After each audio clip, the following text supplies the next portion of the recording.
നമുക്ക് മതേതര നിലപാടുകൾ കൊണ്ട് മതനിരപേക്ഷ നിലപാടുകൾ കൊണ്ട് ഊട്ടിയുറപ്പിക്കപ്പെട്ട ഒരു പശ്ചാത്തലമാണ് കേരളത്തിനുള്ളത്. അപ്പോൾ അവിടെ വടക്കേന്ത്യയിലൊക്കെ തന്നെ BJP കാണിക്കുന്നത് പോലുള്ള ഒരു വർഗീയ ഹിന്ദുത്വ രാഷ്ട്രീയം കോൺഗ്രസ് തന്നെ ഉയർത്തുകയാണ് ഇവിടെ.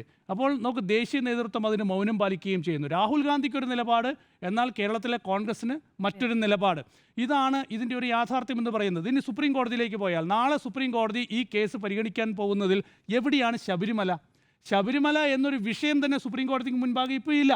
2018 സെപ്റ്റംബർ 28 സുപ്രീം കോടതിയുടെ വിധി വന്നതിന് പിന്നാലെ ഏതാണ്ട് 60-ലധികം ഹർജികൾ ഈ കേസ് പുനഃപരിശോധിക്കണം എന്നാവശ്യപ്പെട്ട് സുപ്രീം കോടതിയിൽ വന്നു. ഞാൻ ആ കേസ് തുടക്കം മുതൽ ഏതാണ്ട് ഈ വിധി വരുന്ന കാലം വരെ സുപ്രീം കോടതിയിൽ നിന്ന് റിപ്പോർട്ട് ചെയ്തിട്ടുള്ള ഒരാൾ കൂടിയാണ്.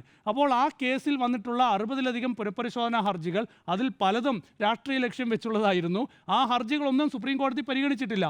ഈ ഹർജികൾ പരിഗണിക്കണം എന്നാവശ്യപ്പെട്ട് അന്ന് ബെഞ്ചിലുണ്ടായിരുന്ന ജസ്റ്റിസ് റോഹിൻടൻ നരിമാൻ്റെ ബെഞ്ചിന് മുൻപാകെ പലരും വന്ന് ഈ കേസ് മെൻഷൻ ചെയ്തപ്പോൾ അന്ന് സുപ്രീം കോടതി വളരെ കൃത്യമായി പറഞ്ഞു, റോഹിൻടൻ നരിമാൻ വളരെ വ്യക്തമായി പറഞ്ഞു, ഈ കേസിൽ സ്റ്റേ ഇല്ല, ഈ വിധി നടപ്പാക്കണം എന്ന് റോഹിൻടൻ നരിമാൻ വളരെ ശക്തമായി പറഞ്ഞതാണ്. പിന്നീട് ഈ കേസ് പിന്നീട് ചീഫ് ജസ്റ്റിസായി വന്ന SA ബോബ്ഡെയുടെ ബെഞ്ചിന് മുൻപാകെ വരികയും SA ബോബ്ഡെ പിന്നീട് 9-അംഗ ഭരണഘടനാ ബെഞ്ച് രൂപീകരിക്കാൻ തീരുമാനിച്ചപ്പോൾ അതിനെ ശക്തമായി എതിർത്ത് ജസ്റ്റിസ് റോഹിൻടൻ നരിമാൻ്റെ പിതാവായ ഫാലിയസ് നരിമാൻ തന്നെ സുപ്രീം കോടതിയിൽ വന്നു.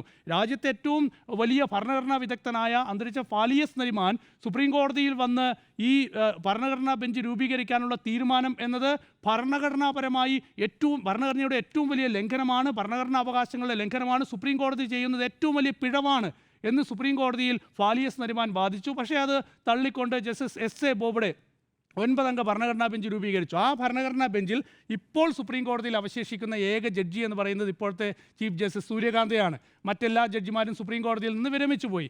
അപ്പോൾ ഇനി അന്ന് 5-അംഗ ഭരണഘടനാ ബെഞ്ച് പ്രധാനമായും ഈ ഒരു 9-അംഗ ഭരണഘടനാ ബെഞ്ച് രൂപീകരിക്കാൻ എടുത്ത തീരുമാനത്തിനൊപ്പം 5-അംഗ ഭരണഘടനാ ബെഞ്ച് 7 ചോദ്യങ്ങൾ ഫ്രെയിം ചെയ്തിരുന്നു. ആ 7 ചോദ്യങ്ങൾ ഈ 9-അംഗ ഭരണഘടനാ ബെഞ്ച് പരിഗണിച്ച് ഒരു തീരുമാനമെടുക്കണം.